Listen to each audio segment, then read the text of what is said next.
August 18, 1965, just before dawn, the South China Sea off the coast of Quang Ngai Province, South Vietnam. Marines of the 3rd Battalion, 3rd Marine Regiment stood on the decks of amphibious ships, checking weapons, adjusting gear, preparing for what was about to happen. Behind them, in the darkness, helicopter pilots were spinning up rotors.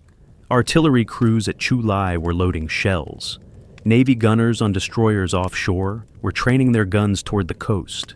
And 4 miles inland, another company of Marines was already in position, waiting. This was Operation Starlite, the first major offensive action conducted by a purely American military unit in the Vietnam War. The first time American ground forces would launch a regimental-sized assault, the first combined amphibious and helicopter assault in Vietnam, the first real test of whether American firepower and tactics could defeat a prepared Viet Cong force in their own territory. If you're interested in more untold stories from the Vietnam War, make sure you subscribe to our channel. For 5 months, American Marines had been in South Vietnam. They had landed at Da Nang in March with a mission to defend air bases. They were not supposed to conduct offensive operations. They were not supposed to hunt the enemy. They were there to protect installations and let the South Vietnamese do the fighting. But by August 1965, that mission had changed. General William Westmoreland, commander of all American forces in Vietnam, wanted the Marines to take the fight to the enemy, and now they were about to do exactly that. The target was the 1st Viet Cong Regiment, a main force unit of approximately 2,000 men, veterans who had been fighting for years. They were dug in around the Van Tuong village complex, 12 miles south of the Marine base at Chu Lai. Intelligence reported they were planning to attack Chu Lai itself, to strike the air base, destroy aircraft, kill Americans, and win a propaganda victory by showing they could hit American installations at will. Lieutenant General Lewis Walt, commander of the 3rd Marine Amphibious Force, decided to strike first. A preemptive assault. Catch the Viet Cong before they could attack, destroy them in their base, and send a message that American forces would not sit passively behind their defensive perimeters. This would be Operation Starlite, originally called Operation Satellite, until a power blackout forced a clerk working by candlelight to type it as Starlight instead. The name stuck, and it would be remembered. The plan was elegant. Classic Marine Corps doctrine. Anvil and hammer. 1 battalion would land across the beaches, pushing inland from the east. Another battalion would land by helicopter to the west and north, cutting off escape routes. A 3rd company would be in blocking position to the northwest, and the Viet Cong would be trapped between the hammer of the attacking Marines and the anvil of those blocking their escape. They would have to stand and fight, or they would have to try to break through. Either way, American firepower would destroy them. Over 5,000 Marines would participate. Artillery would fire thousands of rounds. Navy ships would add their guns. Fighter bombers would drop bombs and napalm. Helicopters would provide close air support and transport. This would be combined arms warfare on a scale not yet seen in Vietnam. And the Marines were confident. They had trained for this. They had the firepower. They had the will. They would show what American forces could do. But the Viet Cong were not the untrained guerrillas some American planners imagined. The 1st VC Regiment was a professional military unit. Many of its officers had fought the French in the First Indochina War. They understood tactics. They understood how to use terrain. They had prepared extensive fortifications, bunkers, trenches, spider holes, tunnels, fighting positions carefully sited to cover avenues of approach. And they were motivated. This was their country. They were fighting for what they believed was independence and unification. They would not break easily. As dawn broke on August 18, 1965, the largest American ground operation of the war was about to begin. Marines were moving into position. The Viet Cong were waiting in their bunkers. And in a few hours, the beaches and rice paddies around Van Tuong would become a battlefield. Young Americans and young Vietnamese were about to fight and die in numbers that would shock both nations. This is the story of Operation Starlite, the first major battle, the first test, and the beginning of a pattern that would define the American experience in Vietnam. The operation began not with Marines landing on beaches, but with a Vietnamese defector walking into a South Vietnamese command post. It was August 15, 1965, 3 days before Operation Starlite would launch. The defector said he had been with the 1st Viet Cong Regiment, and he had critical information. The regiment was massing in the Van Tuong area. They were preparing for a major attack. Their target was Chu Lai. They intended to strike the American airbase, destroy aircraft on the ground, and inflict a devastating blow that would show the world that Americans could be defeated. The defector's information went to Major General Nguyen Chan Thi, commander of South Vietnamese forces in Viet Cong. Thi did not share it with his own subordinates. He went directly to Lieutenant General Louis Walt, the American Marine commander. This was unusual. South Vietnamese generals often withheld intelligence from Americans, but Thi and Walt had developed a working relationship. Thi understood that if the intelligence was accurate, only American Marines had the capability to respond quickly enough to preempt the attack. Walt's intelligence officers had independently been tracking signs of Viet Cong activity in the Van Tuong area. Radio intercepts, agent reports, aerial reconnaissance showing increased movement. The defector's information corroborated what Marine intelligence suspected. The 1st VC Regiment was there. They were preparing something big, and they were vulnerable because their regimental commander and senior officers were away at a conference, leaving the regiment under the control of political officers with less tactical experience. The Van Tuong village complex was about 12 miles south of Chu Lai along the coast. The terrain was dominated by rice paddies, sandy flats, and low hills covered with scrub vegetation. The villages themselves were clusters of huts surrounded by hedgerows and tree lines. The area was crisscrossed by streams and irrigation ditches. It was difficult terrain for mechanized forces, but perfect for infantry operations. And the Viet Cong had been there for months, preparing defenses. Marine intelligence assessed that approximately 1,500 to 2,000 Viet Cong troops were in the area. The 1st VC Regiment consisted of 4 battalions. The 40th Battalion, the 60th Battalion, the 90th Battalion, and the 45th Weapons Battalion, with heavy weapons including mortars and recoilless rifles. Not all of these units were in the Van Tuong area. Some were still moving into position, but enough were there to make it a significant target. The intelligence also revealed something important about the Viet Cong force. Many of the soldiers were local recruits from Quang Ngai province. Some had been conscripted. Others had volunteered after witnessing abuses by South Vietnamese government officials. They were motivated, but not all were veterans. However, the unit also included experienced fighters who had been with the Viet Cong for years. And the officers were professionals. This was not a ragtag guerrilla force. This was a main force unit capable of conducting sustained operations. Walt assembled his staff to plan the operation.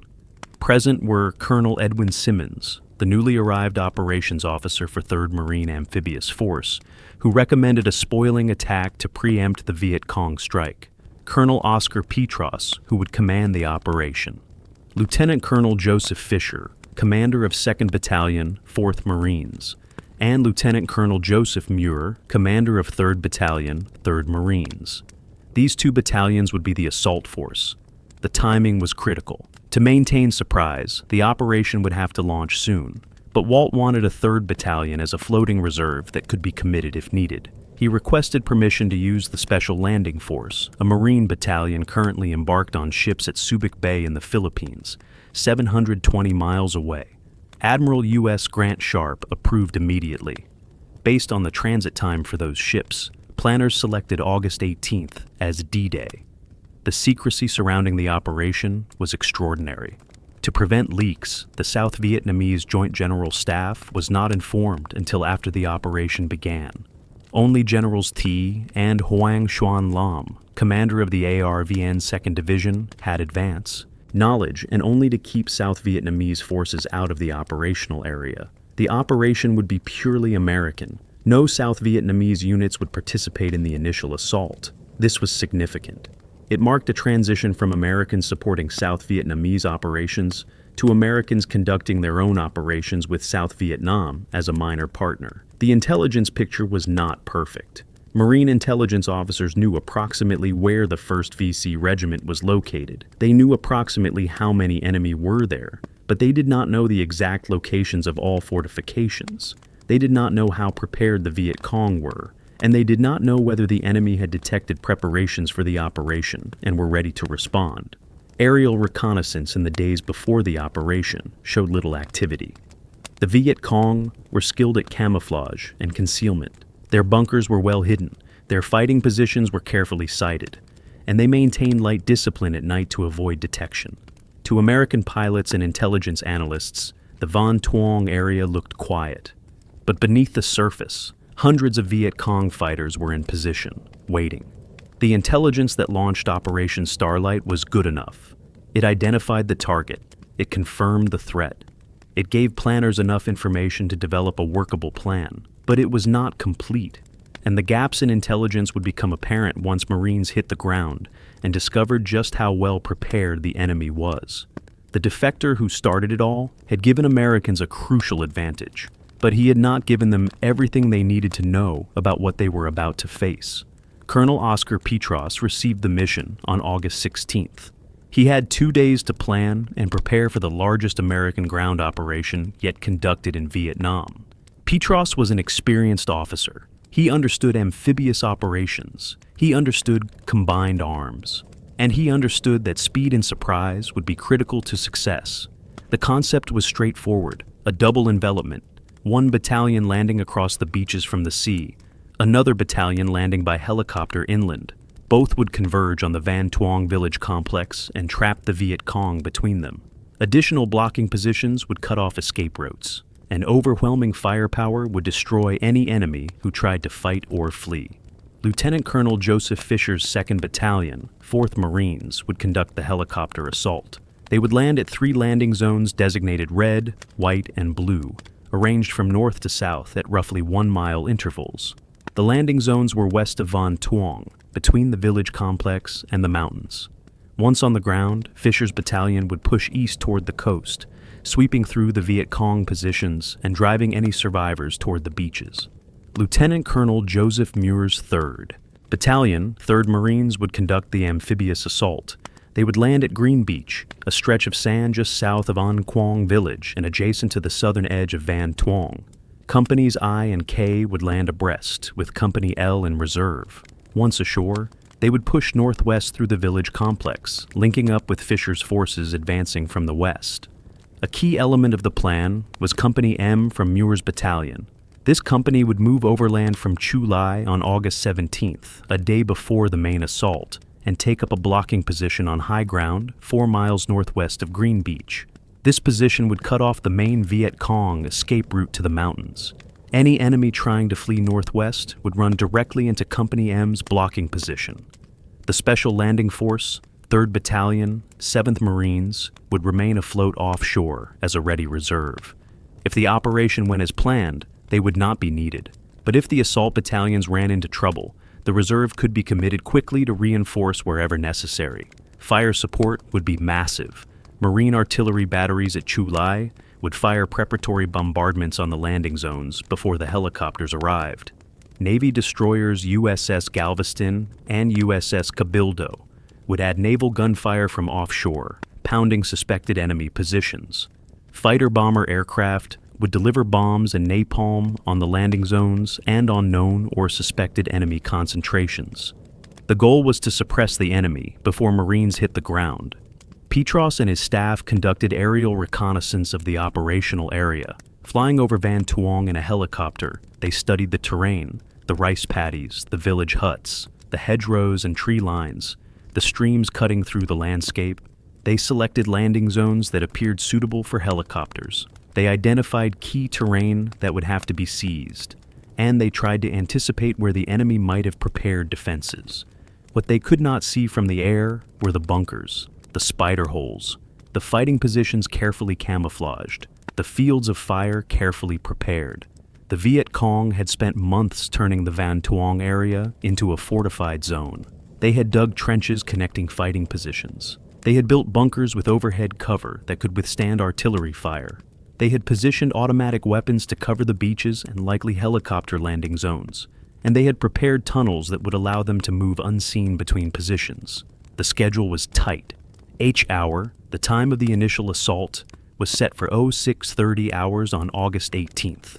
Company M would move out the afternoon of August 17th and be in position by nightfall. The amphibious ships carrying Muir's battalion would depart Chu Lai late on August 17th, conduct a deception maneuver at sea to confuse any Viet Cong observers, and be in position off Green Beach by 0500 hours on August 18th.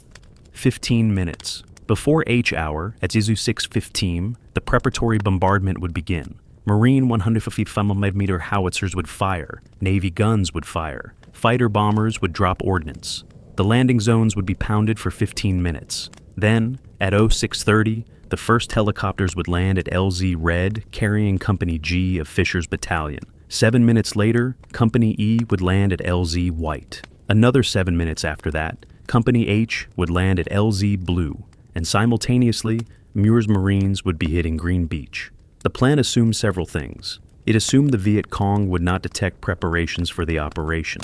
It assumed surprise could be achieved. It assumed the preparatory fires would suppress enemy defenses. It assumed Marines could quickly move off the landing zones and beaches. It assumed the Viet Cong would fight from prepared positions rather than immediately withdrawing. And it assumed American firepower and tactics would prevail once contact was made. Some of these assumptions would prove correct, others would not. But on August 16th, as Petros briefed his battalion commanders, everyone was confident. The plan was sound, the forces were adequate, the firepower was overwhelming. They had trained for operations like this, and they were about to find out whether their training and their doctrine would work against a determined enemy in difficult terrain. One aspect of the plan was particularly important. This operation would demonstrate a new capability, the combination of amphibious assault and helicopter assault in the same operation. Marines landing from the sea while other Marines landed from the air, all coordinated to converge on the same objective. This had never been done before in Vietnam. It was the kind of combined arms operation that Marine Corps doctrine emphasized. And if it worked at Van Tuong, it would become a template for future operations throughout the war. Company M, 3rd Battalion, 3rd Marines, moved out from Chu Lai at 1,000 hours on August 17th. 177 Marines carrying weapons, ammunition, water, and gear for a mission that might last several days. They took trucks part of the way, then dismounted and began patrolling south toward their objective. The temperature was in the 90s. Humidity was crushing. Every man was soon soaked with sweat, but they moved at a steady pace, alert for any signs of the enemy. Marine patrols from Chu Lai had operated in this area before. Company M's movement did not appear unusual. Any Viet Cong observers who saw them would likely assume it was just another routine patrol. This was the intention. Maintain the element of surprise. Don't alert the enemy that something big was coming. Company M encountered only light resistance during their movement, a few scattered shots, nothing sustained. By evening, they had reached their objective, a ridgeline 4 miles northwest of Green Beach. They dug in for the night, establishing defensive positions. Captain Richard Purnell commanded Company Warren, 3rd Battalion, 3rd Marines. His company would be one of the 2 assault companies hitting Green Beach in the morning. Late on August 17th, his Marines boarded amphibious ships at Chu Lai. They would spend the night at sea, trying to rest, checking weapons and gear, thinking about what was coming. Most of these Marines were young. Many had never been in combat. They had trained extensively, but training and combat are different. Some were nervous, some were eager. All understood that in a few hours they would be in a fight. Lieutenant Colonel Joseph Muir addressed his Marines before they boarded the ships. He told them they were about to conduct an important operation. They would be going after a main force Viet Cong unit. They would have the support of artillery, naval gunfire, and airstrikes. But once they hit the beach, they would have to fight for every meter of ground. He expected them to be aggressive, to use their training, to support each other, and to accomplish the mission. The Marines listened. They had confidence in Muir. He was the kind of commander who led from the front, who shared his men's hardships, who they would follow anywhere. The ships departed Chu Lai and headed south along the coast.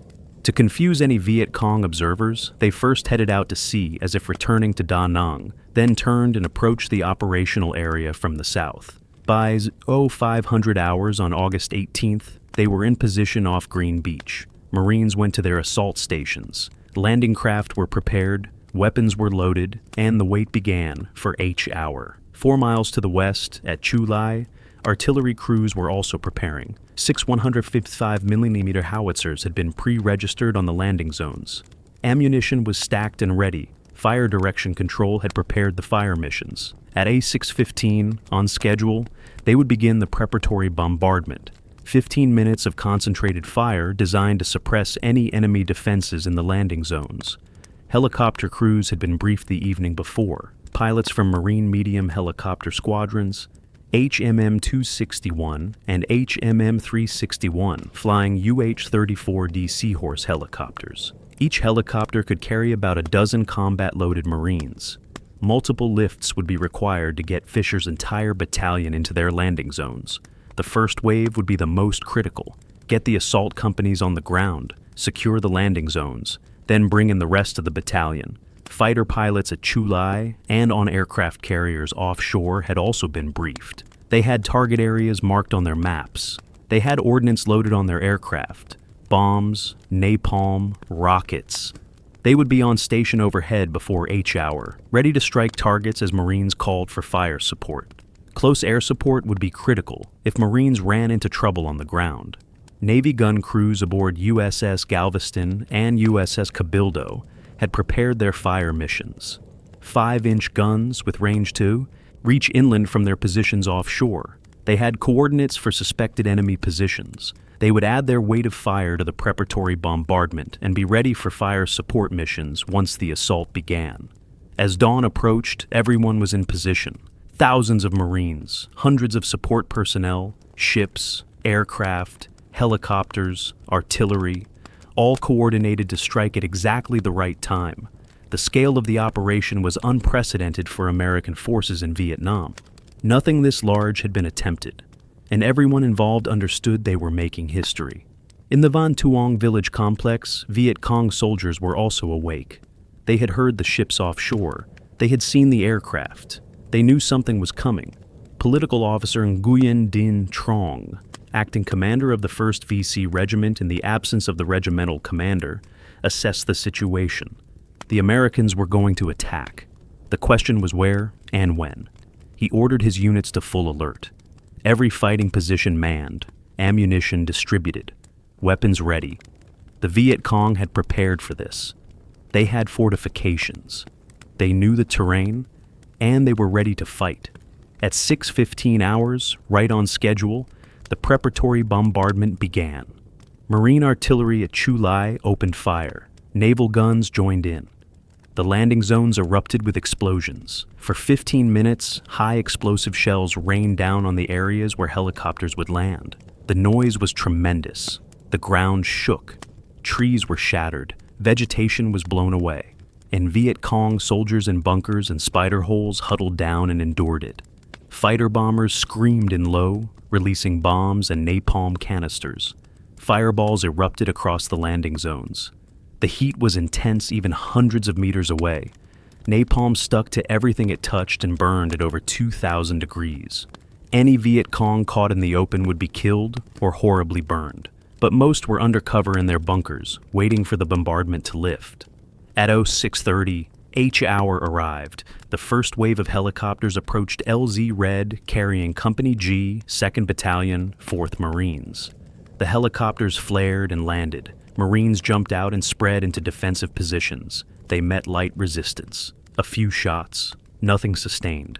The landing zone was secured quickly. The helicopters lifted off to pick up more Marines for the second wave. At 6:37, helicopters landed at LZ White carrying Company E. This landing was also relatively unopposed. Marines moved off the landing zone and began advancing east. At 06:45, helicopters approached LZ Blue carrying Company H. This landing was different. As the helicopters came in, Viet Cong machine guns opened fire. Rounds punched through helicopter skins. Several helicopters were hit. Marines jumped out into heavy fire. This was no light resistance. This was a prepared enemy fighting from fortified positions. The battle for Van Tuong had begun.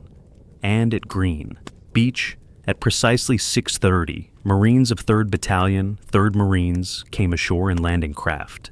Companies E and K hit the beach line abreast. They expected resistance. They expected to fight for every meter. But the beach was quiet, almost too quiet. The Marines pushed inland quickly, weapons ready, moving through in Quang village. No enemy contact. Where were they? Had they withdrawn? Or were they waiting deeper inland? The answer would come soon enough. Company H, 2nd Battalion, 4th Marines, had the toughest landing. LZ Blue was the southernmost of the 3 helicopter landing zones, closest to the main Viet Cong positions. As the UH-34D helicopters approached, Viet Cong gunners in concealed positions opened fire with machine guns and automatic rifles. Green tracers arced up toward the helicopters. Rounds punched through thin aluminum skins.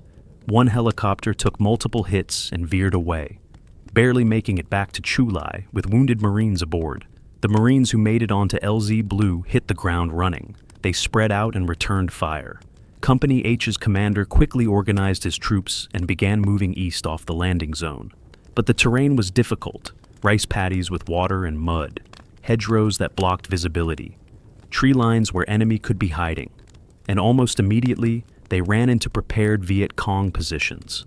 The Viet Cong 60th Battalion had positioned itself well. Their fighting positions covered the most likely American approach routes. Bunkers with overhead cover, fighting holes connected by trenches, machine guns sighted to create interlocking fields of fire. When Company H advanced, they walked into this defensive network. The Viet Cong opened fire from multiple positions. Marines went to ground. Some were hit in the first burst of fire.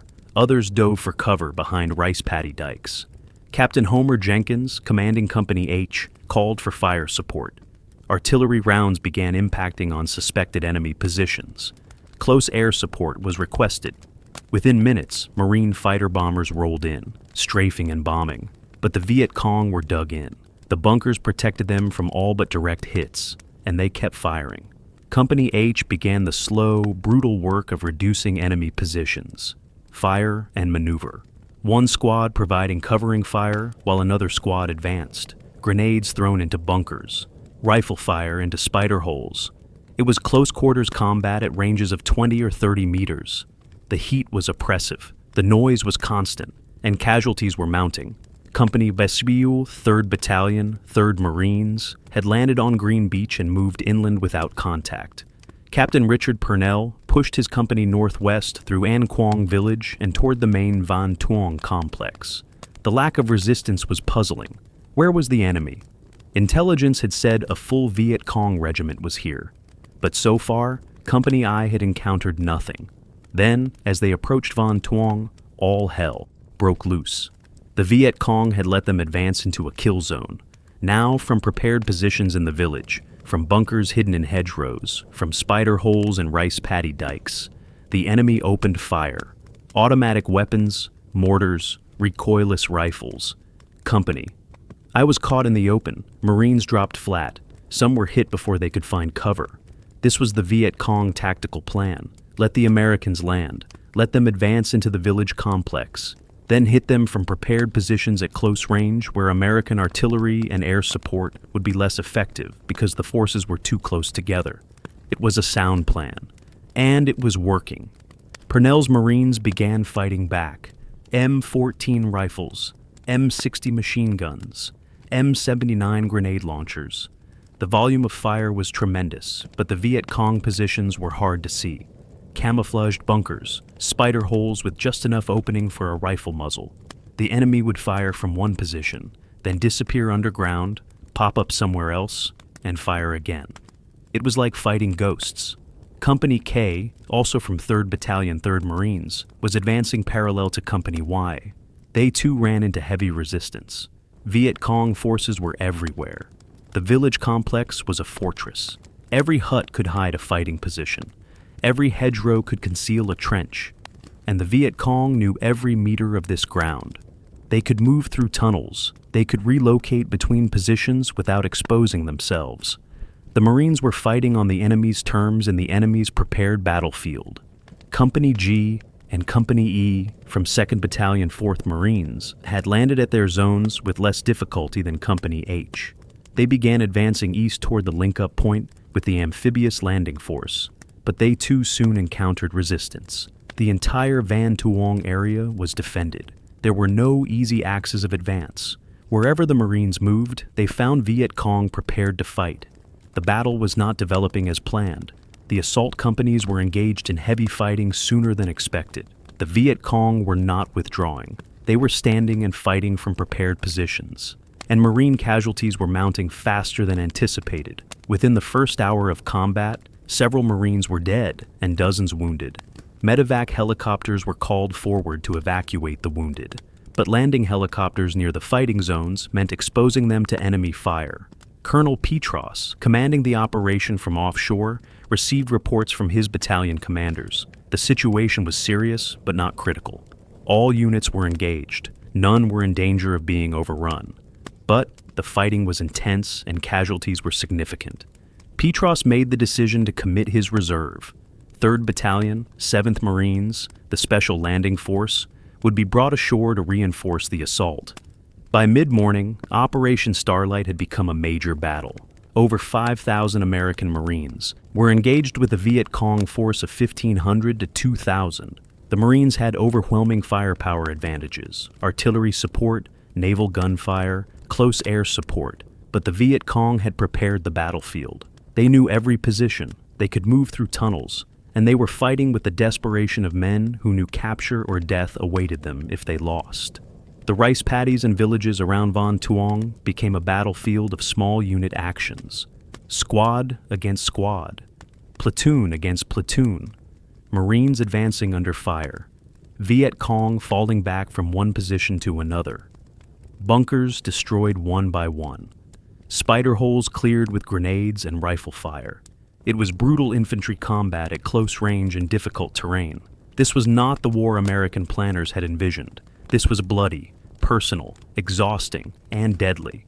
By noon on August 18th, Operation Starlite had become a confused melee of multiple small engagements across the Van Tuong battlefield. Company H, 2nd Battalion, 4th Marines, was still fighting their way east from LCpl. Captain Jenkins had reorganized after the initial contact and was methodically clearing Viet Cong positions. But every bunker had to be assaulted. Every fighting position had to be destroyed, and the Viet Cong were not giving ground easily. Lance Corporal Joe Paul was a machine gunner with Company H. His M60 machine gun gave his squad critical firepower. During one engagement, Paul's squad was pinned down by intense fire from a fortified bunker. Marines were hit. The squad could not advance, and the bunker's machine gun was keeping everyone's heads down. Paul decided to do something about it. He stood up, fully exposed, with bullets snapping past him. He advanced toward the bunker, firing his M60 from the shoulder. The weight of the gun, the recoil. It was almost impossible to fire accurately this way. But Paul kept walking forward, pouring fire into the bunker's firing slits. He drew the enemy's attention, allowing his squad to maneuver. He reached the bunker, shot the enemy gunner, and destroyed the position. Then he continued advancing, attacking another enemy position with the same technique. He was hit multiple times, but continued fighting. His actions allowed his squad to break through the enemy position. Joe Paul would survive his wounds and receive the Medal of Honor for his heroism on this day. Company West, 3rd Battalion, 3rd Marines, under Captain Purnell, had pushed deep into the Van Tuong complex. They had fought through multiple enemy positions. Casualties were heavy. The company that had landed with 177 Marines now had dozens of wounded and 14 killed. But they continued advancing, driving toward the link-up point with the helicopter-landed forces. The fighting was at close range, sometimes so close that Marines could hear Viet Cong soldiers talking in their bunkers. Grenades were thrown back and forth. Rifle fire was exchanged at ranges of 10 or 20 meters. This was combat at its most primitive. No grand tactics, no maneuver warfare, just men fighting to kill each other from positions separated by a rice paddy or a hedgerow. Cpl Robert O'Malley, a squad leader with Company E, 3rd Battalion, 3rd Marines, was leading his squad in an assault when they came under heavy fire. Marines went down wounded. The squad was pinned. O'Malley could see the enemy position, a fortified trench line. Without hesitation, he charged across an open rice paddy directly at the enemy. He took fire, but was not hit. He reached the trench line and jumped in, fighting hand-to-hand with rifle and bayonet, killing multiple Viet Cong soldiers. His bold action broke the enemy's will and allowed his squad to advance. O'Malley would also receive the Medal of Honor for his actions at Van Tuong. Colonel Muir, commanding 3rd Battalion, 3rd Marines, was forward with his companies. Battalion commanders in the Marine Corps lead from the front. Muir was where he needed to be, making command decisions, coordinating his companies, calling for fire support, and inspiring his Marines by his presence. He could see that his battalion was taking significant casualties, but he could also see that they were accomplishing the mission. They were destroying enemy positions. They were killing Viet Cong soldiers. And they were driving through the objective. The heat was becoming a factor. Temperatures in the 90s, humidity near 100%. Marines were carrying 60 pounds of gear. They were fighting continuously. They were running on adrenaline and willpower. Water was running low. Heat exhaustion was becoming a problem. Some Marines collapsed not from wounds, but from the heat. Corpsmen did what they could, but medevac helicopters were limited and already overloaded with casualties.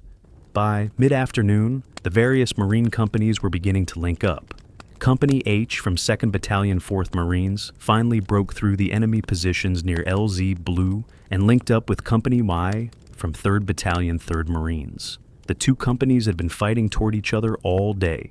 Together, they now turned and began sweeping south through the remaining Viet Cong positions. Company G and Company E from 2nd Battalion 4th Marines had also linked up and were pushing east. They encountered Viet Cong rearguard positions, small groups of enemy soldiers covering the withdrawal of the main force. These rearguards fought stubbornly. Some positions had to be bypassed because reducing them would take too long. Marine philosophy was to maintain momentum, bypass enemy strong points and let follow-on forces deal with them. By 1600 hours, 4 p.m., the major fighting was beginning to wind down. The Viet Cong were withdrawing, not in panic, not in rout, but in an organized withdrawal. They moved through tunnels and along covered routes to pre-planned assembly areas. Some headed northwest, toward the mountains, trying to break through Company M's blocking position. Others dispersed into the countryside, going to ground in spider holes and tunnels, planning to emerge later and filter back to their units. The battlefield was littered with dead. Viet Cong bodies in and around bunkers, Marine bodies in rice paddies and villages, wounded of both sides waiting for evacuation, destroyed equipment, burning huts, the smell of cordite, the smell of blood, the smell of death. This was combat. This was the reality of Operation Starlite. As darkness approached, Colonel Petros ordered his units to consolidate and prepare defensive positions for the night. Marines dug in, established perimeters, set out trip flares and claymore mines. They were exhausted. Many had been fighting for over 12 hours in brutal heat against a determined enemy. But they maintained discipline. They knew the Viet Cong might counterattack at night. They knew they had to be ready. Company I, 3rd Battalion, 3rd Marines, had suffered particularly heavy casualties. Of its original 177 men, 29 were dead and over 50 wounded. That was nearly half the company gone in one day of fighting. The survivors were shaken, but still functional. Captain Purnell moved among his men, checking positions, encouraging them, making sure they were ready for whatever the night might bring. The cost of the first day of Operation Starlite was clear. 45 Marines dead. Over 200 wounded. These were the highest American casualties in any single day of the war so far. The numbers shocked commanders back at Chu Lai. General Walt wanted to know what had happened. Why were casualties so high? The answer was simple. The Viet Cong had fought better than expected. They had prepared better than expected. And they had not broken under American firepower. The Marines had accomplished their mission. They had driven through the Van Tuong complex. They had destroyed numerous enemy positions. And they had killed hundreds of Viet Cong soldiers. Body count by the end of the first day was over 280 confirmed enemy dead. But this victory had come at a price in American blood. A price that raised questions about whether this kind of combat was sustainable. As night fell on August 18th, Marines on the battlefield settled into their fighting holes. Some tried to sleep, some stood watch. All were thinking about the day's fighting, thinking about friends who had died, thinking about how close they had come to dying themselves, and thinking about what tomorrow would bring, because Operation Starlite was not over. There were still Viet Cong in the area, and the mission to destroy them would continue. August 19th dawned with sporadic contact. Viet Cong rear guards firing at advancing Marines, small groups of enemy soldiers covering the withdrawal of the main force. But organized resistance had largely ceased. The 1st Viet Cong Regiment had been broken as a fighting force. They had lost hundreds of men. Their command structure was disrupted. Their positions were destroyed. Survivors were scattered across the countryside, trying to evade American patrols. Colonel Petros ordered his forces to continue operations. Sweep the entire Van Tuong area. Find any enemy soldiers still hiding. Destroy any remaining fortifications. And most importantly, search for documents and equipment that might provide intelligence about enemy plans and capabilities. Marines moving through the villages discovered the extent of Viet Cong preparations, bunkers everywhere, some with thick overhead cover that had withstood direct artillery hits, trenches connecting multiple positions, spider holes hidden under vegetation or inside huts, tunnels running underground for hundreds of meters. The Viet Cong had turned Van Tuong into a fortress, and the Marines had taken that fortress through sheer firepower and determination. The body count continued to rise as Marines found more dead Viet Cong soldiers, some in bunkers, some in spider holes, some in tunnels. The smell was terrible, bodies decomposing rapidly in the heat. Marines had to search each position, check for weapons, check for documents, and deal with the dead. It was grim work, but it had to be done.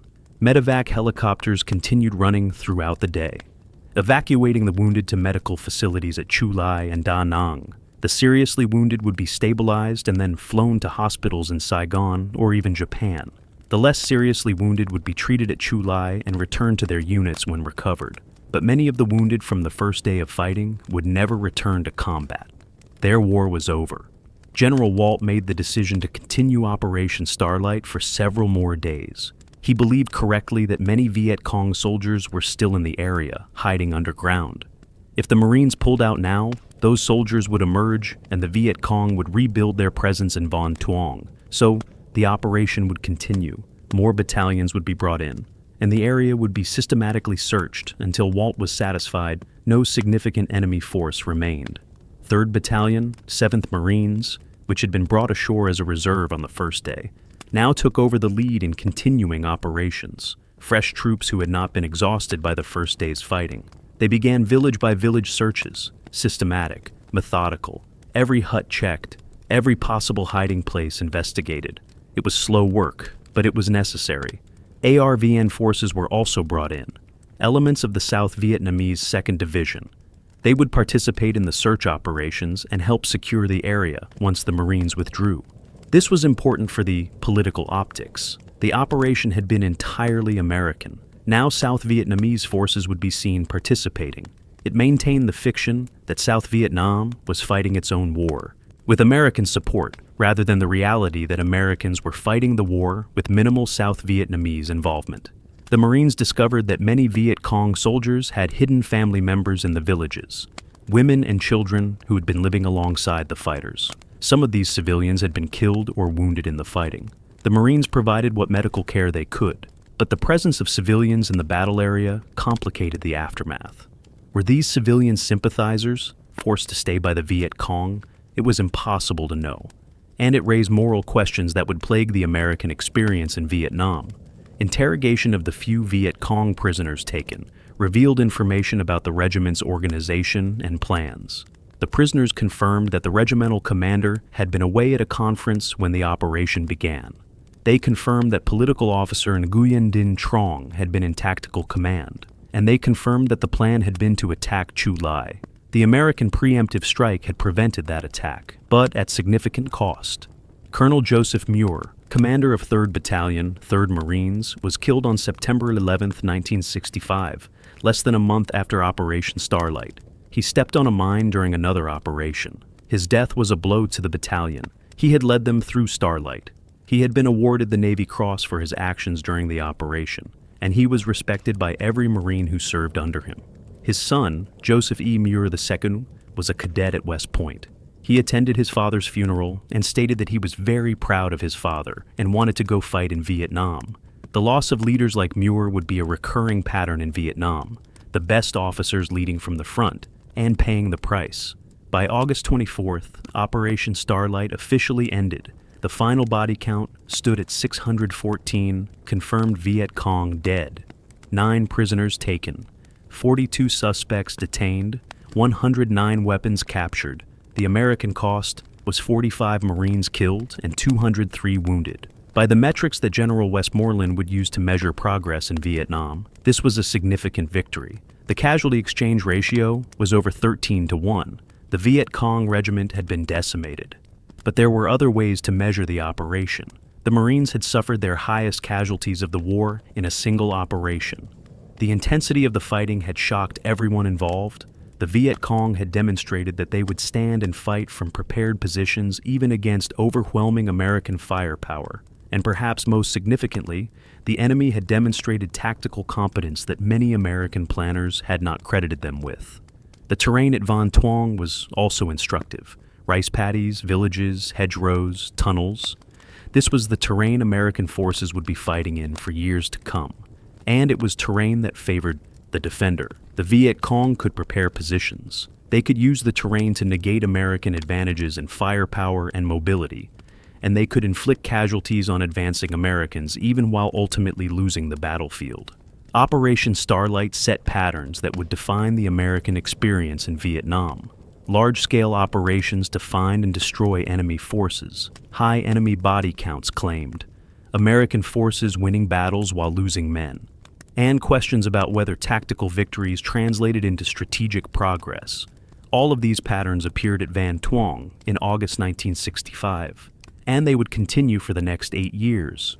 2 Marines received the Medal of Honor for their actions during Operation Starlite. Their stories exemplify the courage and sacrifice that was common but not often recognized during the battle. Lance Corporal Joe C. Paul was a machine gunner with Company H, 2nd Battalion, 4th Marines. On August 18th, his company was heavily engaged near LCpl. Paul's squad was pinned down by fire from a fortified Viet Cong position. Several Marines were wounded. The squad could not advance or withdraw without suffering more casualties. The enemy machine gun dominated the area. Something had to be done. Paul made a decision. He stood up from cover, lifted his 23-pound M60 machine gun, and began walking forward directly at the enemy position, firing from the shoulder. His squad members watched in disbelief. What was he doing? He was going to get killed, but Paul kept walking, firing continuously. The weight of the M60, the recoil. It was almost impossible to maintain aim firing this way, but the volume of fire was tremendous, 600 rounds per minute. The Viet Cong in the bunker shifted their fire to Paul. They hit him multiple times, but he kept advancing, kept firing. His determination was incredible. He reached the bunker, killed the enemy gunner, destroyed the position. Then he turned and moved toward another enemy position, still firing, still advancing despite his wounds. He assaulted that position too, killed more enemy soldiers, broke the enemy's defense. Only then did Paul collapse from his wounds.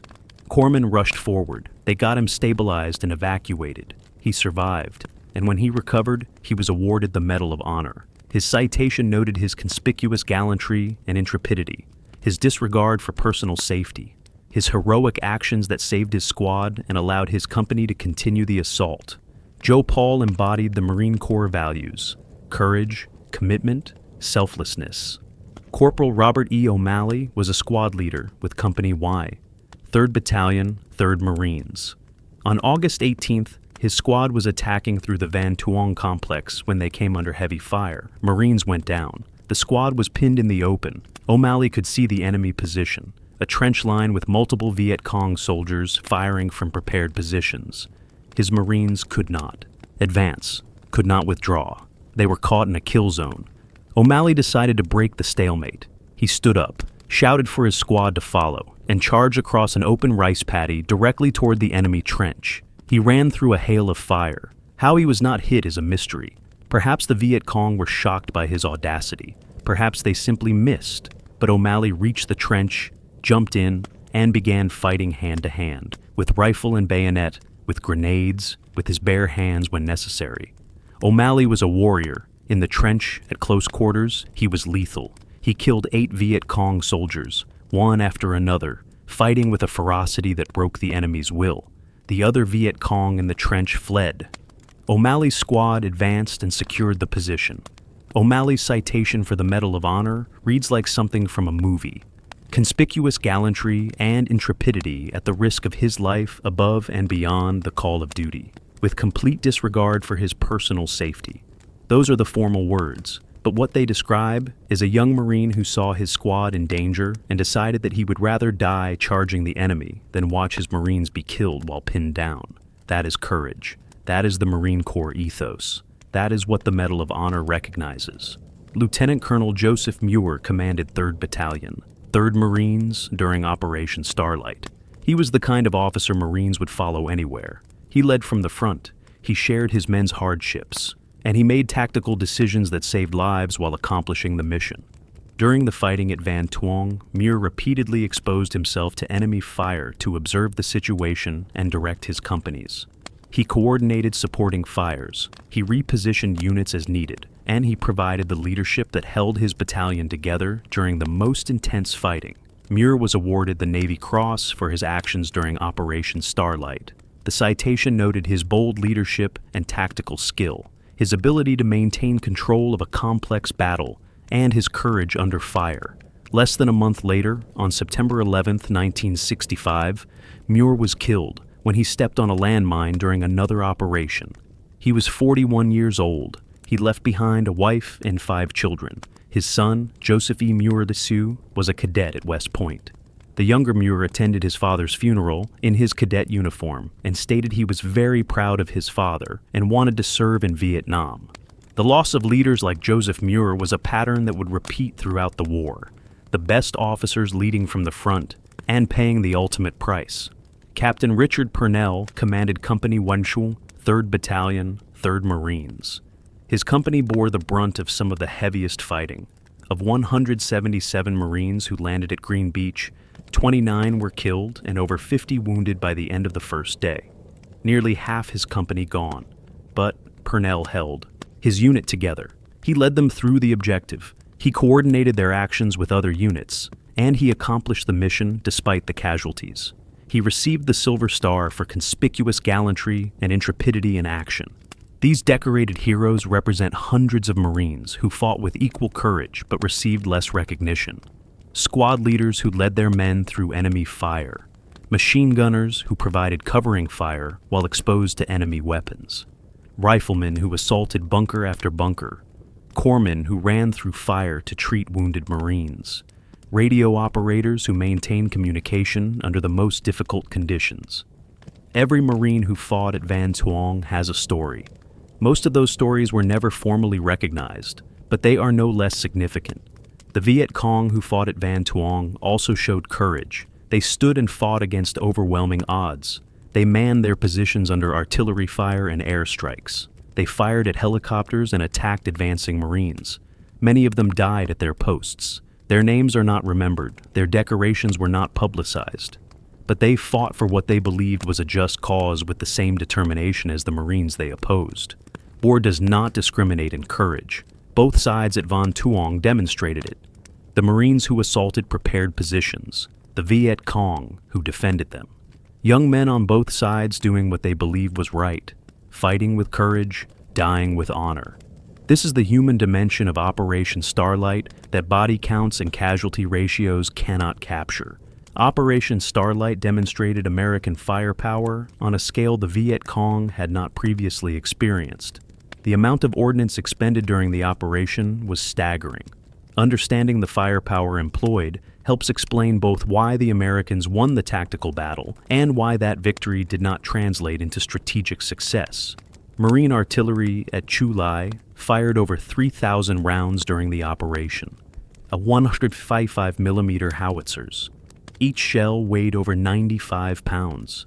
Each shell could destroy a building or kill anyone within its blast radius.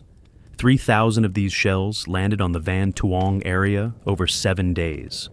The artillery preparation before H hour alone involved hundreds of rounds. Then throughout the operation, infantry units called for fire support missions, suspected enemy positions, confirmed enemy positions, danger close missions where artillery landed within 200 meters of friendly forces. The accuracy of American artillery was remarkable. Forward observers with the infantry battalions could call in fire missions and have shells impacting within minutes. Fire direction control at Chu Lai calculated firing data based on the observer's coordinates, adjusted for wind, adjusted for temperature, and put rounds on target. When Marines were in contact with the enemy, artillery support was often the difference between success and failure. Naval gunfire added another dimension to the fire support. USS Galveston and USS Cabildo, positioned offshore, brought 5-inch naval guns to bear. Over 1,500 rounds of naval gunfire were fired during the operation. The ships could engage targets several miles inland. The naval gunfire was particularly effective against area targets, suspected enemy concentrations, withdrawal routes. The psychological impact of naval gunfire was significant. The screaming sound of the shells passing overhead, the massive explosions. It demoralized the enemy and reassured the Marines that they had support. Close air support was continuous throughout the operation. Marine and Navy fighter bombers from Chu Lai and aircraft carriers offshore flew hundreds of sorties. A-4 Skyhawks, F-4 Phantoms, each loaded with bombs, napalm, and rockets. The pilots worked closely with forward air controllers who coordinated with the ground units. When Marines encountered heavy resistance, they called for air support. Within minutes, aircraft rolled in, dropping 500-pound bombs, napalm canisters that created walls of fire, rockets that could destroy bunkers. The napalm was particularly feared by the Viet Cong. Napalm is jellied gasoline that sticks to everything and burns at temperatures over 2,000 degrees Fahrenheit. When a napalm canister hits the ground, it spreads fire across a wide area. Anyone caught in the fire is killed or horribly burned. Even those not directly hit can be killed by the oxygen depletion caused by the intense flames. The psychological impact was enormous. Viet Cong soldiers who had endured artillery and bombs would flee when they saw napalm canisters tumbling from aircraft. The helicopter support was also critical. UH-34D Seahorse helicopters and UH-1 Huey helicopters transported troops, evacuated wounded, resupplied forward units, and provided fire support. The Huey gunships mounted machine guns and rocket pods. They could engage enemy positions at close range. The door gunners on transport helicopters also provided fire support, shooting M60 machine guns at enemy positions during insertions and extractions. The total ordnance expended during Operation Starlite was measured in hundreds of tons.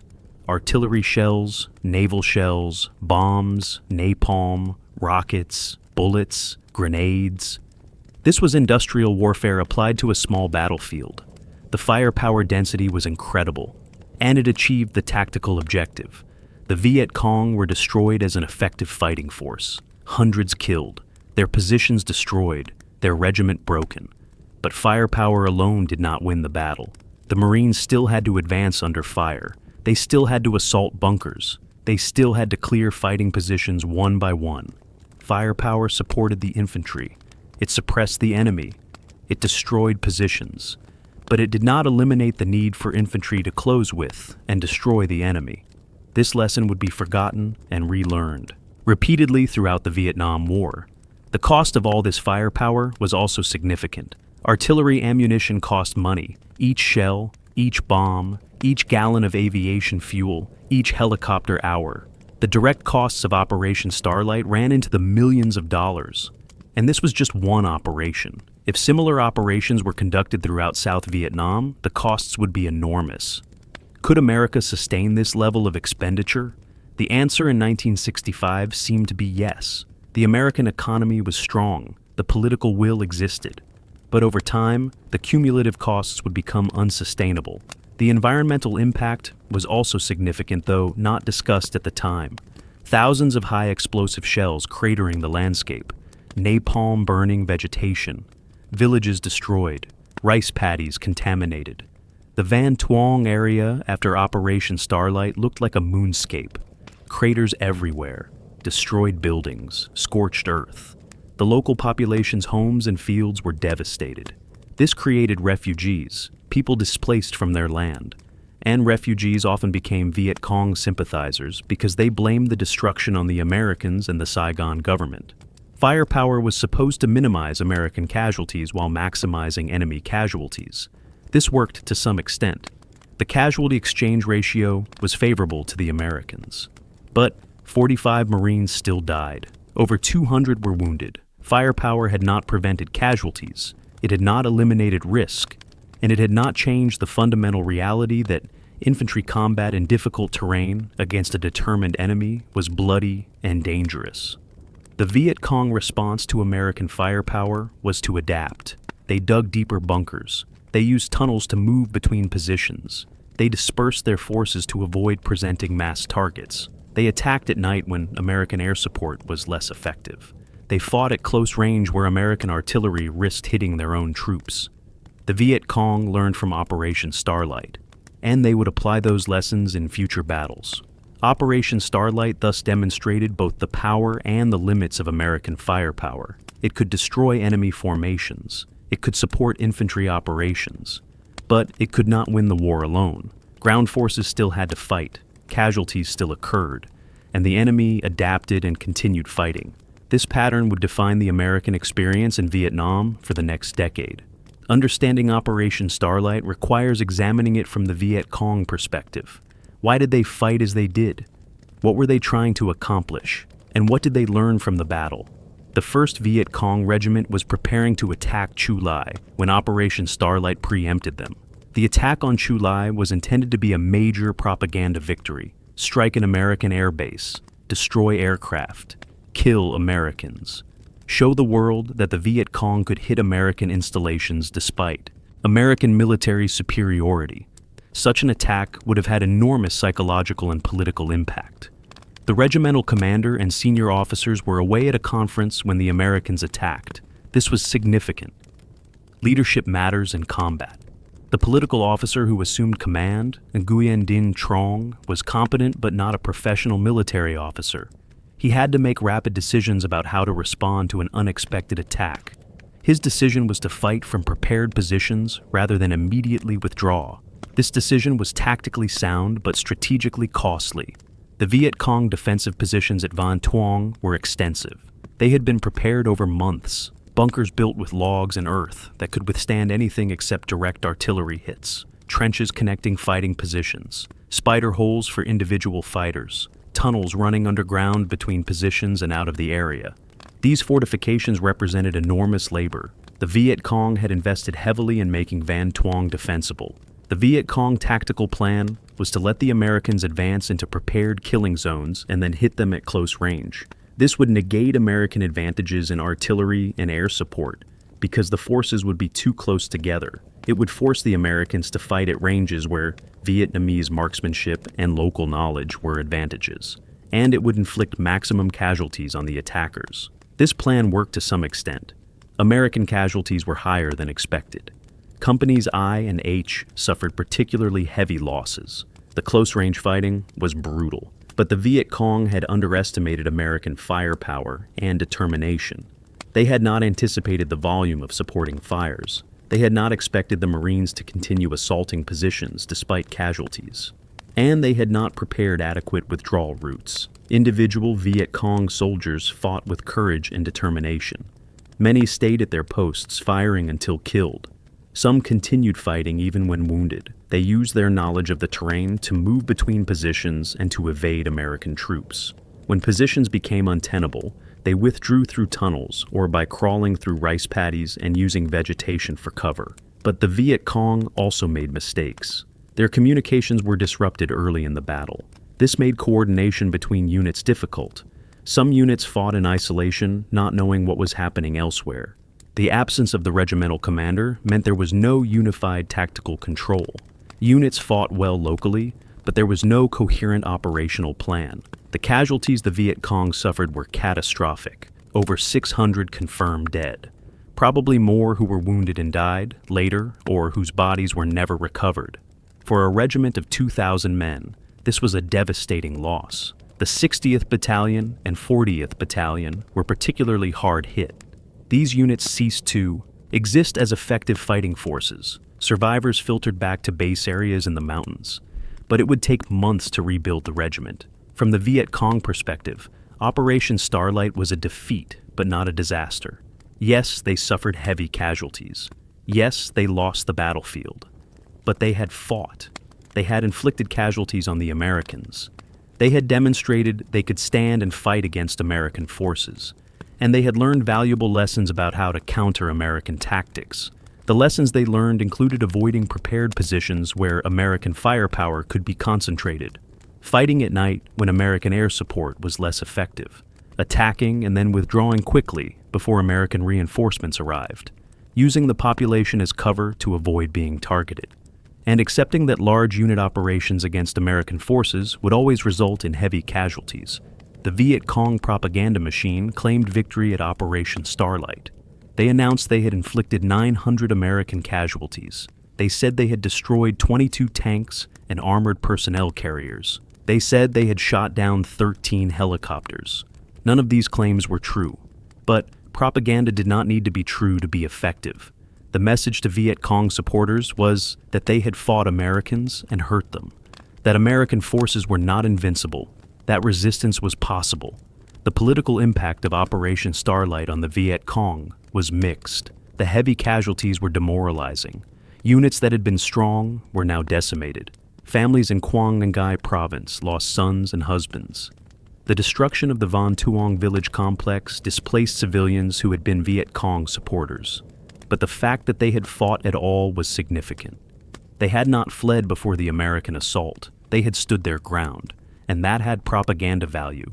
For individual Viet Cong soldiers who survived Operation Starlite, the experience was searing. They had seen friends die. They had been subjected to firepower they could not match. They had fought with courage, but still lost. Some were shaken and deserted. Others were hardened and more determined. The survivors would become veteran fighters who understood what combat against Americans meant and who would fight more effectively in future battles. The Viet Cong also analyzed American tactics. They noted the reliance on firepower, the use of helicopters for mobility, the aggressiveness of the infantry, the coordination between ground and air forces, and they looked for ways to counter these advantages. Dig deeper, disperse more, fight at night, close to hand-to-hand range where American firepower could not be used. These adaptations would make future American operations more difficult. Operation Starlite, from the Viet Cong perspective, was one battle in a long war. They lost this battle, but the war continued. They would rebuild, they would learn, and they would continue fighting. This was the critical strategic difference. For Americans, battles like Starlite were supposed to lead to victory. For the Viet Cong, battles were part of a protracted struggle where losing battles did not mean losing the war. Operation Starlite was the first, but not the last operation of its kind. It established patterns that would define American military operations in Vietnam for years to come. Understanding these patterns helps explain why tactical success did not translate into strategic victory. The search and destroy pattern began at Starlite. American forces would receive intelligence about enemy concentrations. They would plan an operation to find and destroy those forces. They would assault with overwhelming firepower. They would count enemy bodies. And they would declare victory. Then, they would leave. The enemy would return. And the cycle would repeat. At Van Tuong, the Marines destroyed the 1st Viet Cong Regiment, but they did not occupy Van Tuong permanently. After the operation ended, Marines returned to Chu Lai. South Vietnamese forces were supposed to maintain control of Van Tuong, but ARVN presence was limited. Within weeks, Viet Cong forces began returning to the area. Within months, they had re-established their presence. The destruction inflicted by Operation Starlite was temporary. This was the fundamental problem with search and destroy operations. They could win battles but not hold territory. American forces were too few to occupy every area they cleared. South Vietnamese forces were unable or unwilling to maintain control after American operations ended, and the enemy could afford to lose battles because they controlled the population and the countryside. The body count mentality also began with Starlite, 614 confirmed enemy dead. This number was reported up the chain of command. It was used to measure success. It justified the operation. But body count was a flawed metric. It measured only one dimension of success. It did not measure whether the area was secured, whether the population was won over, whether the enemy's will to fight was broken, and it was subject to inflation and exaggeration. At Starlite, the body count was probably accurate. Marines counted bodies on the battlefield. But in later operations, body counts became notoriously unreliable. Units under pressure to show results inflated numbers. Civilian casualties were sometimes counted as enemy dead, and there was no way to verify the numbers independently. The emphasis on body count created perverse incentives that would plague American operations throughout the war. The reliance on firepower also became a pattern. If more firepower could reduce American casualties while increasing enemy casualties, then more firepower would be used. This seemed logical, but it had unintended consequences. The destruction caused by artillery and airstrikes created refugees. The civilian casualties created resentment. And the environmental damage made areas uninhabitable. Over time, the use of massive firepower in populated areas became counterproductive. The helicopter assault, combined with amphibious assault, demonstrated at Starlite became standard. This was a genuine innovation. The ability to land forces from multiple directions simultaneously gave American forces operational flexibility, but it also made operations predictable. The Viet Cong learned to expect multi-axis attacks. They prepared accordingly, and the advantage of surprise diminished over time. The intensity of the first day's fighting at Starlite shocked commanders. 45 killed and over 200 wounded in one day was the highest American casualty count of the war to that point. But it would not remain the highest for long. Future operations would produce similar or higher casualties. The battles at Ia Drang in November 1965 would see even higher American losses. The pattern of high casualty battles became routine. The courage of individual Marines demonstrated at Starlite was also a pattern that repeated. 2 Medals of Honor awarded, multiple Navy Crosses and Silver Stars, hundreds of acts of courage that went unrecognized. American soldiers and Marines in Vietnam fought with extraordinary bravery. Their courage was never in question, but courage alone could not win the war. The Viet Cong tactical adaptation seen at Starlite also became a pattern. They learned from every engagement. They adapted their tactics. They changed their techniques. They avoided American strengths and exploited American weaknesses. Over time, the Viet Cong and North Vietnamese Army became more effective at fighting American forces. The tactical learning curve favored them because they were fighting in their own country, with nothing to lose but their lives. The political claims of victory despite ambiguous results also began at Starlite. Both sides claimed victory. Americans pointed to the body count and the destruction of the enemy regiment. The Viet Cong pointed to American casualties and their own continued existence. In reality, the battle was tactically decisive but strategically meaningless. The Americans won the fight but did not change the trajectory of the war. The media coverage of Starlite set precedents too. American journalists covered the operation extensively. They reported American casualties. They questioned whether the operation achieved its objectives, and they began expressing skepticism about official claims of progress. This skeptical coverage would intensify over the following years as journalists witnessed the gap between official optimism and battlefield reality. The impact on American public opinion was also a pattern that began with Starlite. In August 1965, most Americans supported the war effort, but the casualty reports from operations like Starlite began raising questions. Were these casualties necessary? What were they accomplishing? How long would this continue? Over time, these questions would erode public support and eventually force American withdrawal. Operation Starlite was thus the prototype for American operations in Vietnam. The tactics, the firepower, the body counts, the claims of victory, the return of the enemy. All the elements that would characterize the American experience in Vietnam were present at Van Tuong in August 1965. The pattern was established, and it would repeat with depressing regularity for the next 8 years. Operation Starlite had implications far beyond the immediate tactical results. It influenced strategic decisions about how the war would be fought, and it revealed problems that would ultimately prove fatal to American objectives in Vietnam. General William Westmoreland, commander of American forces in Vietnam, viewed Operation Starlite as validation of his attrition strategy. The concept was straightforward. American forces would find enemy units. American firepower would destroy them. Eventually, the enemy would suffer such heavy casualties they would be unable to continue fighting. The war would be won by attrition. The body count at Starlite seemed to support this strategy. 614 enemy killed at a cost of 45 Americans. A casualty exchange ratio of over 13-1. If every operation achieved similar ratios, the Viet Cong and North Vietnamese forces would be bled white. Mathematical calculations suggested this strategy could work. But war is not mathematics. The fundamental problem with attrition strategy was that it required the enemy to fight on American terms. The enemy had to mass forces. They had to present targets. They had to engage in battles where American firepower could be brought to bear. After Starlite, the enemy became more careful about when and where they fought.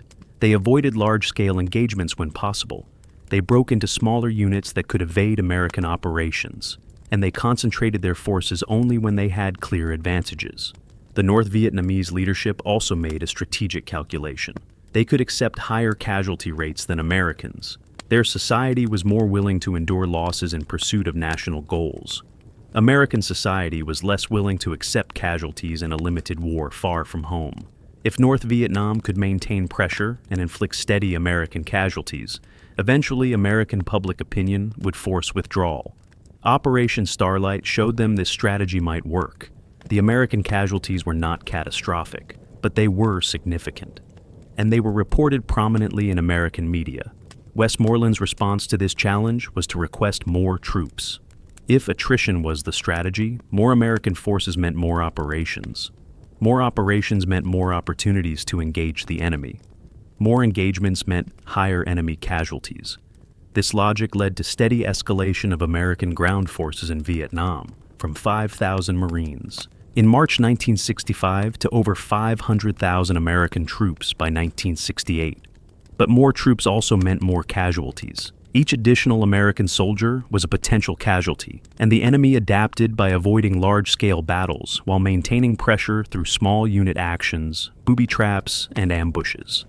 American casualties mounted steadily, even as the number of major battles declined. The attrition strategy was not working as intended.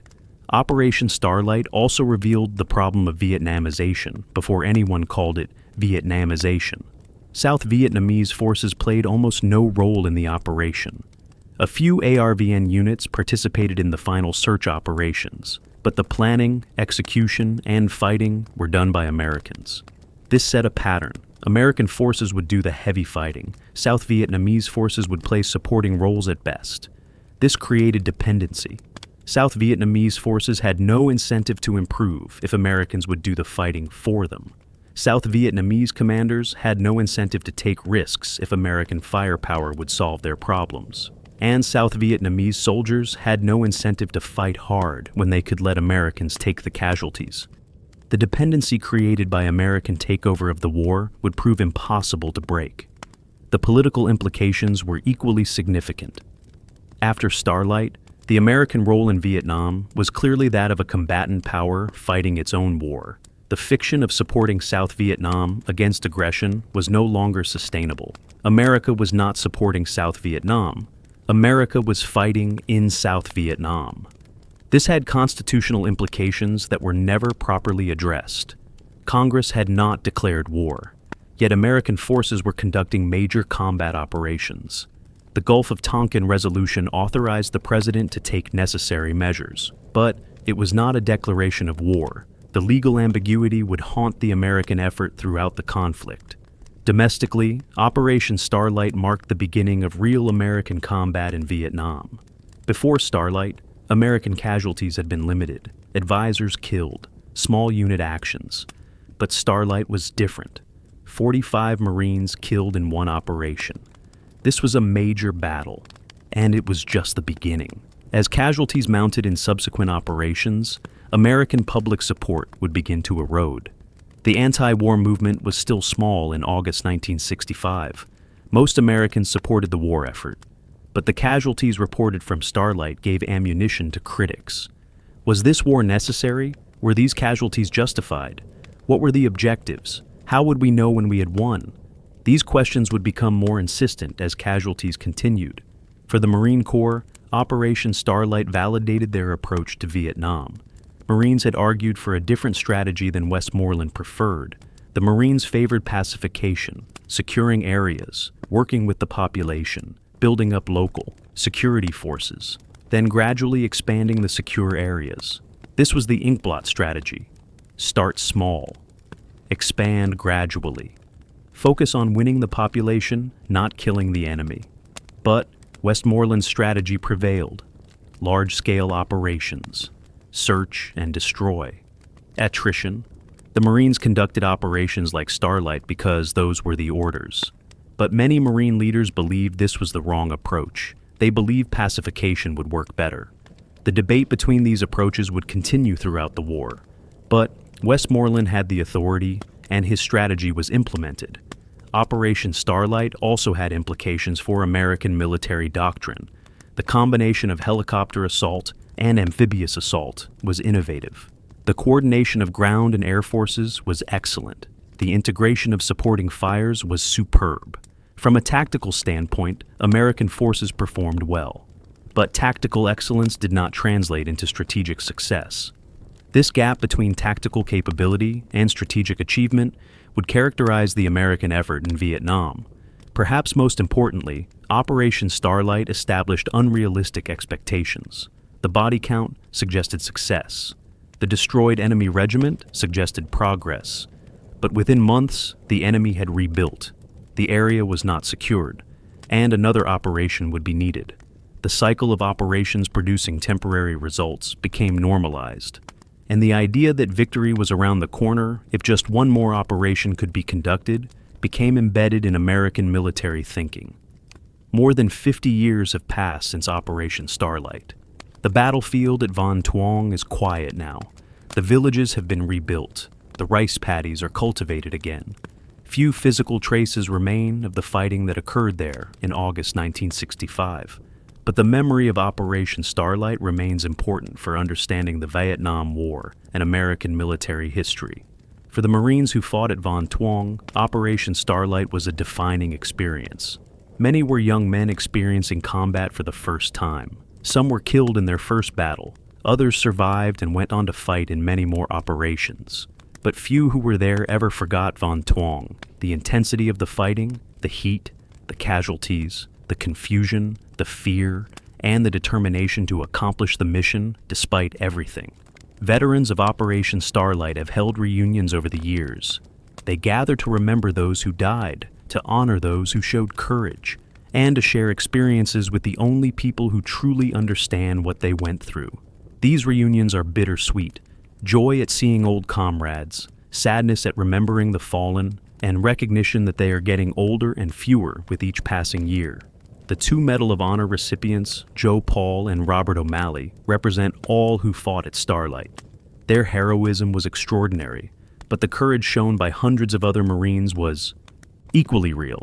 Every Marine who landed at Green Beach or in the landing zones showed courage. Every Marine who advanced under fire showed courage. And every Marine who stayed at his post, despite casualties, showed courage. Operation Starlite was a battle of ordinary young Americans doing extraordinary things. The families of those who died at Operation Starlite carry a different kind of memory. Sons who never came home. Husbands killed before their lives really began. Brothers remembered forever young. 45 families received notification that their Marine had been killed in action. Over 200 families dealt with wounded veterans coming home, changed by their experiences. These families are part of the Starlite story, too. For the Marine Corps as an institution, Operation Starlite holds a special place in history. It was the first major battle of the Vietnam War. It demonstrated Marine Corps capabilities, and it upheld Marine Corps traditions of courage and aggressiveness. The lessons learned at Starlite influenced Marine training and doctrine for years afterward. How to conduct combined arms operations, how to coordinate fire support, how to fight in difficult terrain against a determined enemy. For Vietnam, Operation Starlite is remembered differently. The Vietnamese name for the battle is Battle of Van Tuong. It is remembered as part of the American War, the Vietnamese term for what Americans call the Vietnam War. From the Vietnamese perspective, it was one battle among thousands, a battle where Vietnamese forces fought against foreign invaders. The casualties they suffered are remembered, the villages destroyed are remembered, and the war continued for another 10 years after Operation Starlite. The Viet Cong and North Vietnamese also remember the battle. In their telling, it was a victory because they inflicted casualties on the Americans and continued fighting. The propaganda claims made after the battle became part of official Vietnamese military history. Whether anyone really believes those inflated claims is unclear, but the fact that Vietnamese forces stood and fought at Van Tuong is remembered with pride. Military historians study Operation Starlite as a case study in American tactics and strategy in Vietnam. It demonstrates both the strengths and weaknesses of the American approach. The strengths were obvious: superior firepower, excellent coordination, tactical innovation. But the weaknesses were equally significant: inability to hold terrain, reliance on body count as a metric, and failure to understand that tactical victories did not equal strategic progress. The lessons of Operation Starlite remain relevant today. Modern military forces still conduct combined arms operations, still use helicopters for mobility, still coordinate fire support. The techniques demonstrated at Starlite are still taught, but the strategic lessons are equally important. Tactical excellence is not enough. Understanding the political context matters, and measuring success requires more than body counts. For students of military history, Operation Starlite provides insight into how wars are fought and why they are won or lost. The Marines fought well. They accomplished their immediate tactical objectives. But the operation did not change the course of the war. This disconnect between tactical success and strategic failure is a recurring theme in military history. Understanding why this disconnect occurs helps prevent repeating the same mistakes. The names of those who died at Operation Starlite are inscribed on the Vietnam Veterans Memorial in Washington, D.C. Each name represents a life cut short, a family that suffered loss, a potential unfulfilled. Visitors to the wall can find those names, touch them, remember them. The wall ensures that those who died are not forgotten. For America as a nation, Operation Starlite was the beginning of a long and ultimately unsuccessful war. Over 58,000 Americans would die in Vietnam. Hundreds of thousands would be wounded, millions would serve, and the war would end in defeat and withdrawal. Operation Starlite was the first major battle. It set patterns that would continue for years, and it foreshadowed an outcome that few imagined in August 1965. Remembering Operation Starlite means honoring those who fought there. It means recognizing their courage and sacrifice. It means understanding what they accomplished and what they could not accomplish. And it means learning from their experience so that future generations of Americans sent to war have better strategies, better support, and better prospects for success. The story of Operation Starlite is ultimately a human story. Young Americans and young Vietnamese fighting each other in rice paddies and villages far from most Americans' awareness. Fighting with courage, suffering and dying. Accomplishing tactical objectives that did not lead to strategic victory. This is the paradox of Operation Starlite. A battle won, but a war that would be lost. A tactical success that was part of a strategic failure. Understanding this paradox is essential to understanding the American experience in Vietnam and the limits of military power in achieving political objectives. May those who fought at Operation Starlite be remembered. May their courage be honored. May their sacrifice not be forgotten. And may the lessons of Van Tuong inform how America approaches the use of military force in pursuit of national objectives. This is how we honor those who fought, not by forgetting, not by pretending, but by remembering honestly what happened and learning from it. The first major battle of the Vietnam War. The first test of American tactics and strategy. The first indication that this would be a long and difficult conflict. This is Operation Starlite. This is why it matters. And this is why, more than 50 years later, the story still deserves to be told. Understanding the full cost of Operation Starlite requires looking beyond the immediate casualty figures to examine the broader impact on individuals, units, families, and the nation. Victory at Van Tuong came at a price that was paid in multiple ways by multiple people. The 45 Marines killed in action during Operation Starlite were young men averaging about 20 years old. Most had been in Vietnam for only a few months. Some had arrived just weeks before the operation.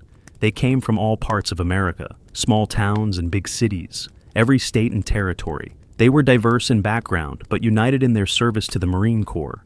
Each of those 45 deaths meant a family destroyed, parents who had sent sons to war and received them back in coffins, wives who became widows, children who would grow up without fathers, siblings who lost brothers. The ripple effects of each death extended through families and communities, friends grieving, girlfriends mourning, high school classmates shocked by the death of someone they knew. The notification process was heartbreaking. Marines in dress uniforms arriving at homes to inform families that their loved one had been killed in action. The shock, the denial, the grief.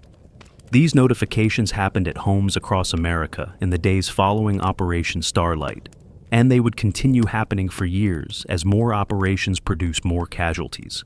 The wounded from Operation Starlite numbered over 200. These men suffered various injuries: gunshot wounds, shrapnel wounds, burns, broken bones, traumatic amputations. Some recovered fully and returned to duty. Some recovered but were medically discharged. Some would carry their injuries for the rest of their lives. The physical wounds were often less debilitating than the psychological wounds. Many Marines who fought at Van Tuong developed what we now call post-traumatic stress disorder.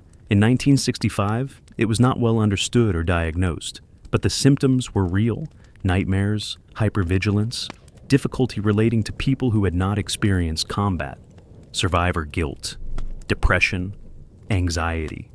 These invisible wounds affected many more than the 200 counted as physically wounded. The impact on units was also significant. Company Y, 3rd Battalion, 3rd Marines lost nearly half its strength in one day. Rebuilding the company required replacements, new Marines arriving to fill the gaps left by the dead and wounded. These replacements had to be integrated into existing squads and platoons. They had to learn quickly because the battalion would be back in combat soon. The loss of experienced men made units less effective until the replacements gained experience. Leadership losses were particularly difficult to replace: sergeants who knew their men and their jobs, squad leaders who had trained their squads, platoon commanders who understood tactics. When these men were killed or wounded, their knowledge and experience were lost. Replacements might have training, but they lacked the combat experience and the relationships that made units effective. The psychological impact on survivors was complex. Some felt guilty for surviving when friends died. Some felt anger at the enemy. Some felt anger at their commanders for decisions that led to casualties. Some developed a fatalistic attitude, assuming they would eventually be killed too. These reactions affected morale and unit cohesion in ways that were difficult to measure, but nonetheless real. For the families of the wounded, the challenges were different but no less difficult. A son or husband coming home changed by war. Physical disabilities requiring care. Psychological issues requiring understanding. Financial problems if the veteran could not work. Relationships strained by what the veteran had experienced and could not or would not talk about. These family impacts lasted decades. The financial cost of Operation Starlite was substantial. The ammunition expended, the aircraft hours flown, the fuel consumed, the equipment damaged or destroyed, the medical care provided, the disability payments for the wounded. All of this added up to millions of dollars for a single operation lasting 7 days. And this was just one operation. Hundreds more would follow. The opportunity cost must also be considered. The resources committed to Operation Starlite could have been used elsewhere. The Marines involved could have been conducting pacification operations. The ammunition could have been saved for other battles. The aircraft could have been flying other missions. Every resource commitment involves opportunity costs, and the resources committed to search and destroy operations like Starlite were not available for other approaches. The strategic cost was perhaps the highest. Operation Starlite established patterns and expectations that proved counterproductive. The emphasis on body counts, the reliance on firepower, the belief that tactical victories would lead to strategic success. These patterns became institutionalized, and they were difficult to change even when evidence mounted that they were not working. The cost to the Vietnamese people was also significant. The villages of Van Tuong were destroyed. Rice paddies were cratered by artillery. Civilians were killed or wounded. Families were displaced. Refugees were created. The infrastructure of rural life was shattered. And the grievances created by this destruction fed the insurgency that Americans were trying to defeat. The political cost in America began small but would grow. In August 1965, most Americans supported the war.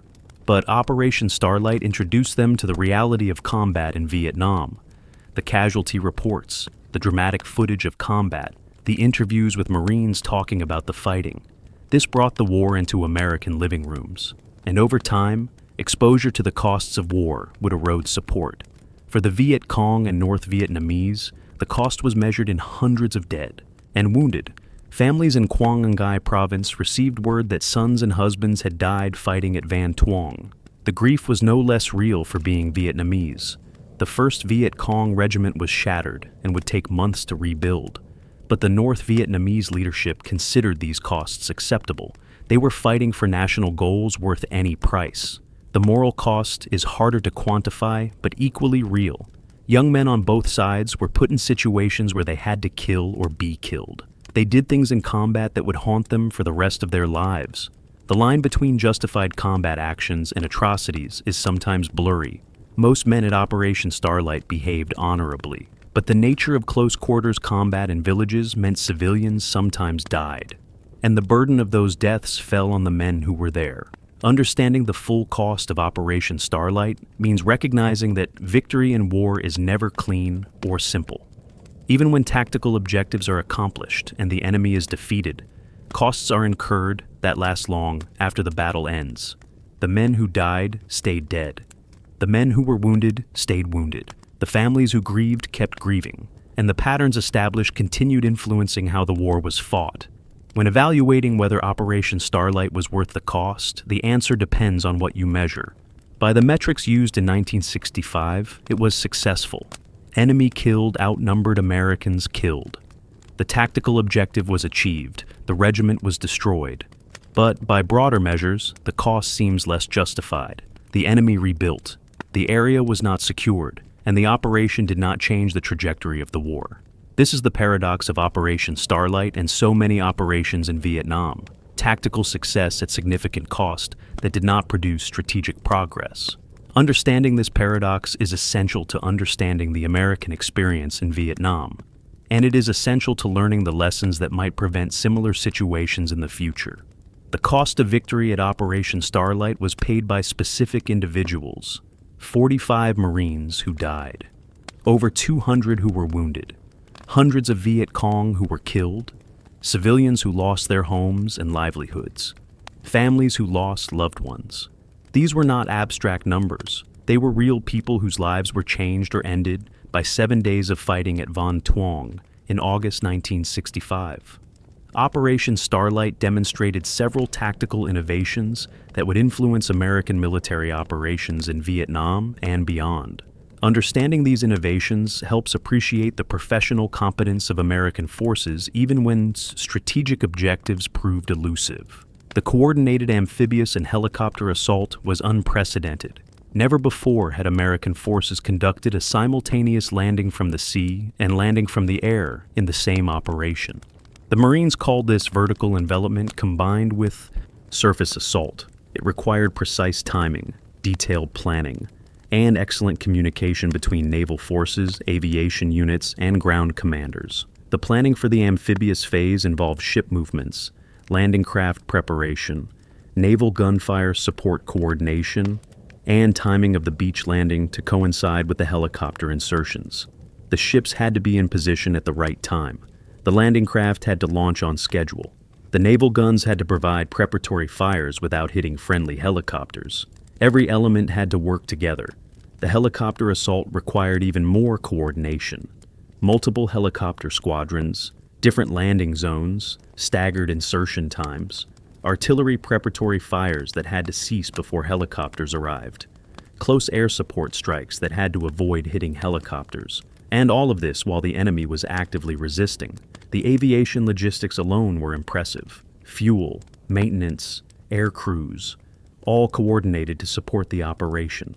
The fire support coordination was also innovative.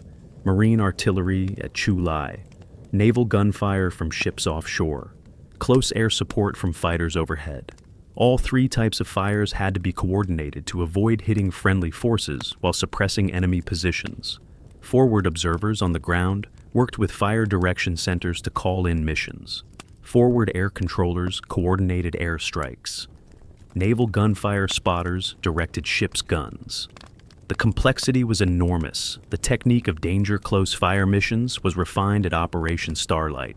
This involves calling artillery or airstrikes very close to friendly positions, within 200 meters for artillery, within 500 meters for bombs.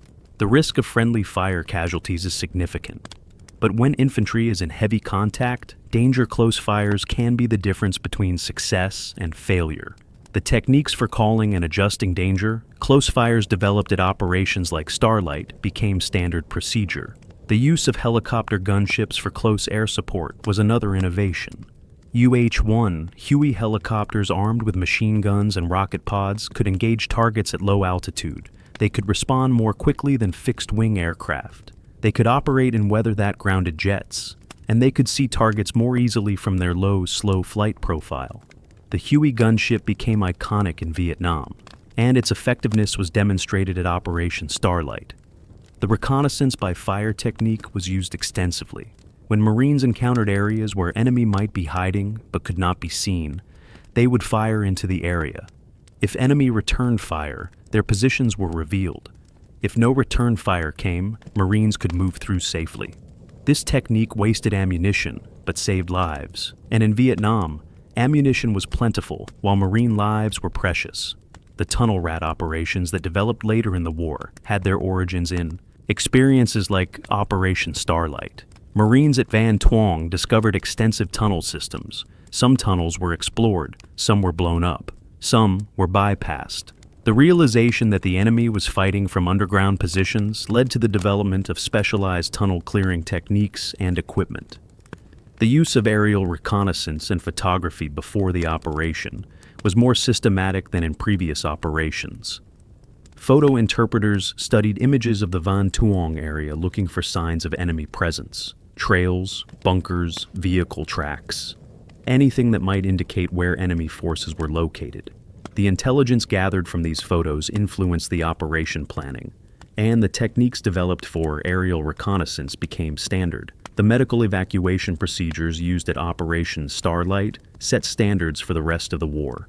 Wounded Marines were treated by corpsmen at the point of injury, then evacuated by helicopter to battalion aid stations, then evacuated again to surgical facilities at Chu Lai or Da Nang. The goal was to get seriously wounded men to surgery within the golden hour, the first hour after injury when surgical intervention is most effective. The medevac system in Vietnam was the best in history to that point. The use of radio communications at multiple levels was critical.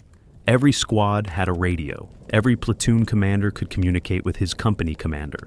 Company commanders could reach their battalion commander. Battalion commanders could reach higher headquarters, supporting arms and aviation units. The tactical radios used in Vietnam were more reliable and had better range than those used in previous wars.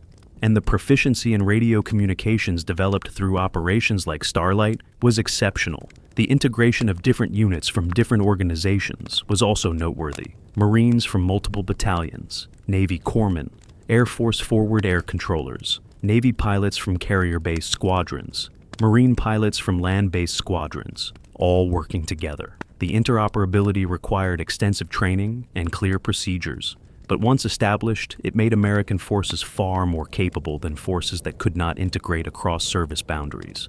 The after-action review process following Operation Starlite was thorough. Officers and senior NCOs discussed what worked and what did not. Lessons were identified. Recommendations were made. These lessons were incorporated into training and doctrine. The institutional learning process allowed the Marine Corps to improve constantly, and many of the lessons from Starlite influenced how future operations were planned and conducted. The tactical innovations demonstrated at Operation Starlite had lasting impact. The techniques developed there were taught at schools. They were refined in subsequent operations, and they influenced American military doctrine for decades. Modern military operations still use combined arms coordination, helicopter mobility, and integrated fire support based on techniques pioneered in Vietnam. Understanding these tactical innovations is important for appreciating the professional competence of American forces in Vietnam. The men who fought were well trained. Their leaders were competent. Their tactics were sound. The failure to achieve strategic objectives was not due to tactical incompetence. It was due to strategic misjudgments and political realities that tactical excellence could not overcome. Operation Starlite demonstrated that American forces could plan and execute complex operations successfully. They could coordinate multiple types of units. They could integrate supporting fires. They could innovate tactically, but it also demonstrated that tactical excellence alone was not sufficient. The strategic context mattered. The political objectives mattered. And in Vietnam, those strategic and political dimensions were never properly addressed. The tactical innovations from Operation Starlite are part of the American military's institutional memory. They are studied, they are taught, and they influence how American forces operate today. This is one of the positive legacies of Vietnam. The tactical lessons learned contributed to military effectiveness in later conflicts. Even when the war itself was lost, the tactical lessons were preserved and built upon.